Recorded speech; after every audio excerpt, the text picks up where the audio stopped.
What's going on, guys? So in my previous video, the one I did about plugging the tire, there was actually a bunch of comments which actually made sense, because if you guys seen that video, I actually had a drill bit, which is right here. I had that drill bit stuck in my brand new Metzler Cruise Tech tire. So in that previous video, I actually showed you guys, I took it out, I showed you guys how to plug it. The tire's holding air perfectly, no issues. I actually rode the bike almost 200 miles the other day. No issues, checked the tire again. I really never have a problem with installing a plug in a tire.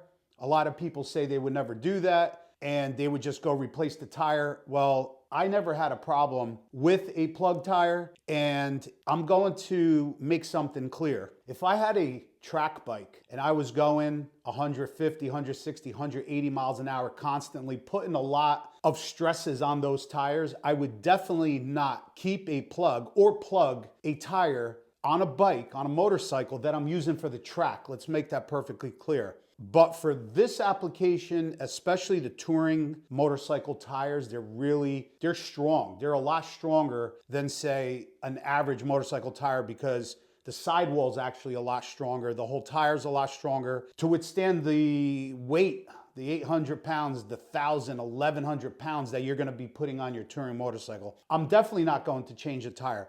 Now, just so you understand, that doesn't mean I'm telling you not to. Let me get a seat. So,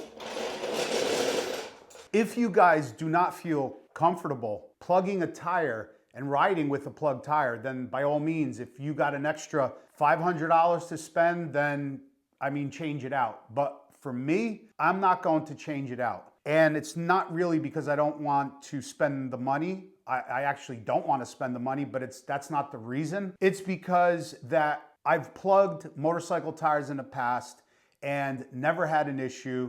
Like I said, even friends 14, 15, 1,600 miles away from home plugging a tire, no issues. So I'm not going to change my tire. I'm gonna leave the plug in there, and no matter what, if you're going on a ride, you should be checking your tire pressures every day, making sure obviously that your tires are good, checking the wear, make sure there's no cuts, especially if you're gonna be riding, say 100 miles or over away from home, definitely do that. So that's number one. Today we're gonna be going over the fuses, because a lot of people actually mentioned to me in that video when I was actually changing the tire, I actually also went over like pretty much everything that I carry in my tire plug kit. And some of those things were extra fuses. And these are extra fuses actually for my harnesses under the seat. And then these are smaller fuses, which I'll show you guys, for actually in the side cover. And I'll show you guys how to get to that and how to check all your fuses, because if one of your fuses blows,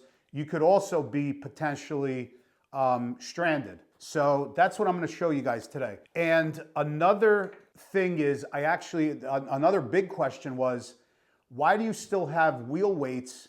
Let me take you guys off of the, I'm going to have to put my glasses back on, but let me take you guys off of the tripod and show you guys what some of the viewers were actually talking about. So I have my brand new BST carbon fiber wheels, and right here, a couple people were saying, I don't know if you could see that, there's a wheel weight right there. They're like, why do you have wheel weights on your carbon fiber wheels? There's a bunch of wheel weights right there. They're like, why do you have wheel weights on your carbon fiber wheels?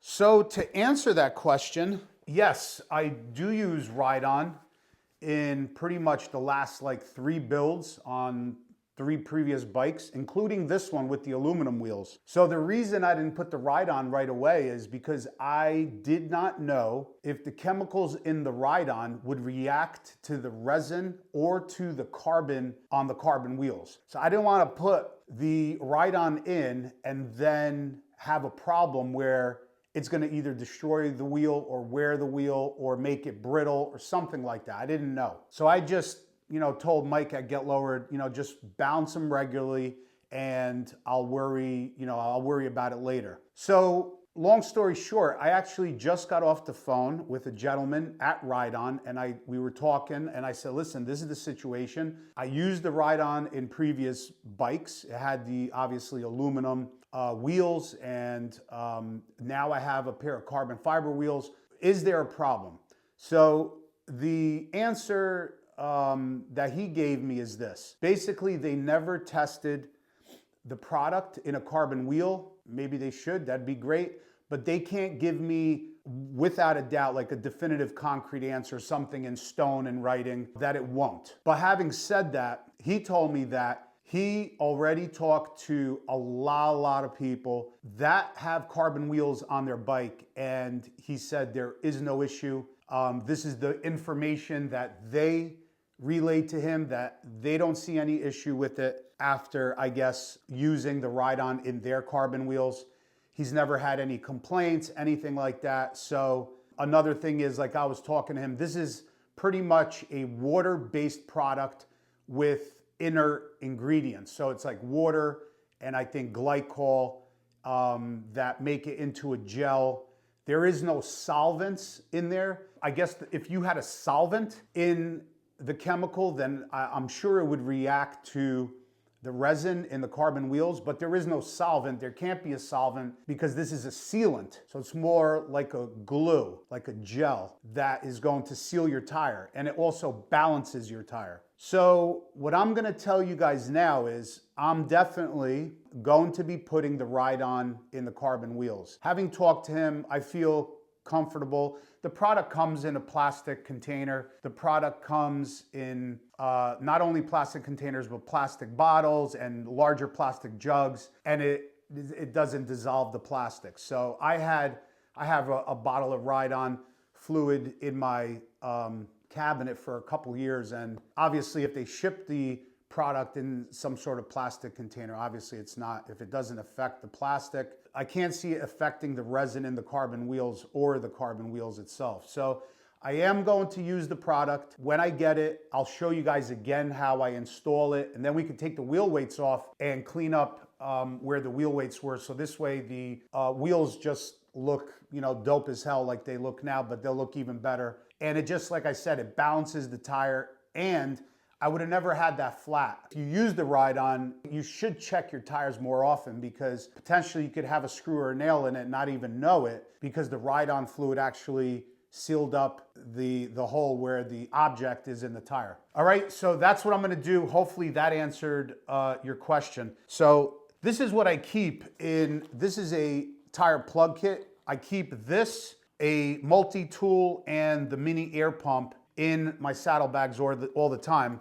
And then I also keep right here this bag full of spare fuses. Now these fuses are actually, like, if you look over here, I have my, let me take you guys off again so you guys could get a close-up of this. This is my harness for the heated gear, and I just plug myself right into this harness, and my jacket is powered and my gloves are powered, and then nice and toasty. And then, like, right here, you guys could see there's a USB port where I use for my wireless quad lock charger. So they're actually directly connected to the battery underneath the seat. They're really easy. If something is not working, I just lift up the seat. I use this Saddleman lock here, which I think everybody should do. I don't know, I have it somewhere, yeah, right here. So this is like the key. So I could take that off. Just a little bit more, I guess, ideal. So somebody, you know, if they wanted to take your seat, they can't unless they have that tool. But anyway, these are the spare fuses for that. So I have a bunch of them. I have like 5, 10s, 15s, 20s.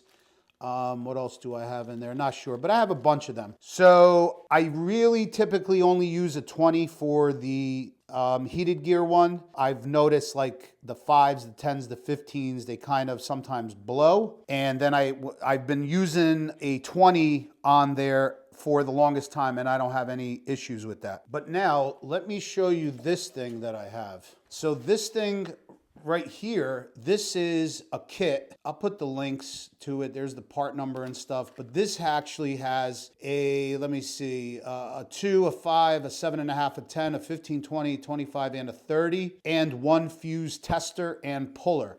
So this is the puller tool, because sometimes it's really hard to pull them out. If you don't have like longer nails, then it's gonna be really difficult. So that's the pulling tool. Right here, there's 2 prongs on that tool. If you could see that right there, that's the tester. You just put those 2 leads up to the fuse and it will test your fuse to see and make sure. I'll show you how it works. Make sure that they're good. And there's a bunch of fuses. So if you ever have an issue with something, I'm sure a lot of you guys know about this, but a lot of people were asking me about it, and I want to make sure to give you guys this information for the people that don't know about it. Because if you are new to Harley Davidson, or if you're just not that, I guess, I don't know, if you don't tinker around on your bike and you don't have some mechanical knowledge, then you could have a problem. So let me see if I could take this side panel off without taking the bag off. I should be able to. Yes. So there's my switch for the, I got to leave that over here because I have my switch for my custom dynamics fog lamps. So let me close that back up. And then let me take you guys off of here and bring you down here. So now this, on this side, on the left side, this is where the main fuse is.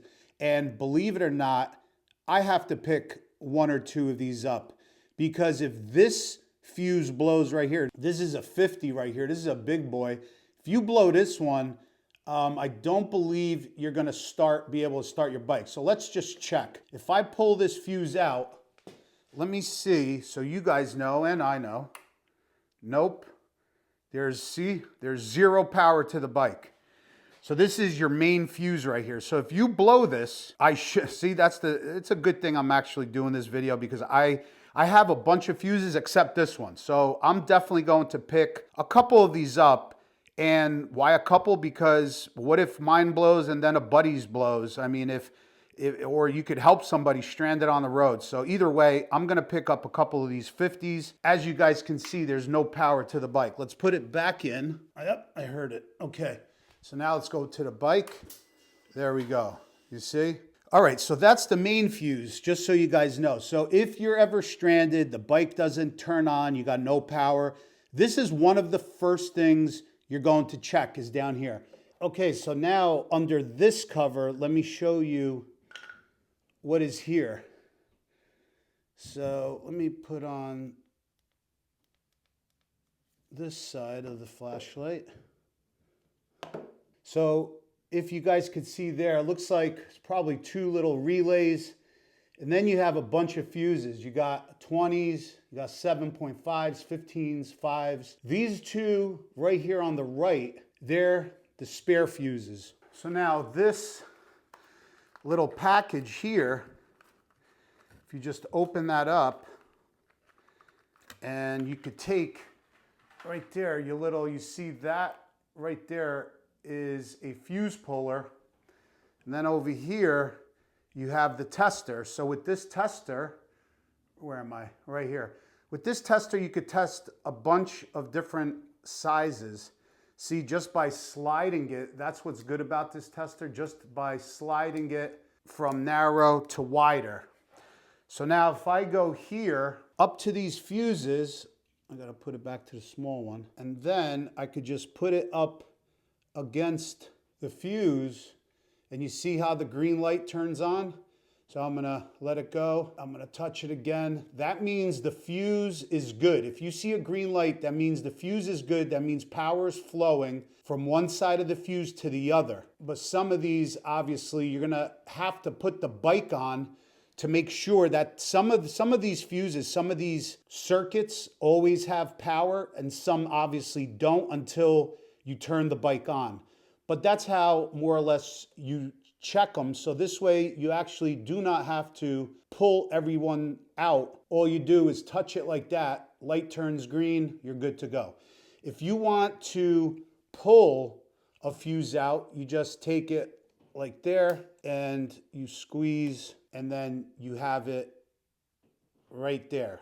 So now another way you can test it is by taking the fuse, putting it up towards the light. You see that little filament inside, how it's not broken? There you go. Now we can see it perfectly.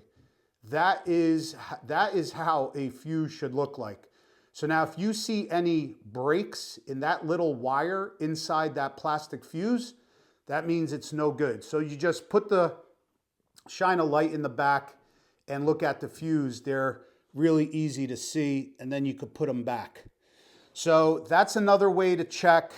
Either have this tester like that, or just pull every single one out and shine a light onto the back of it, and you'll be able to see if it is blown or not. If it is blown, make sure you replace it with exactly the same one. I believe these two on the bottom here are spares. Those 6 on top, they're actually working circuits.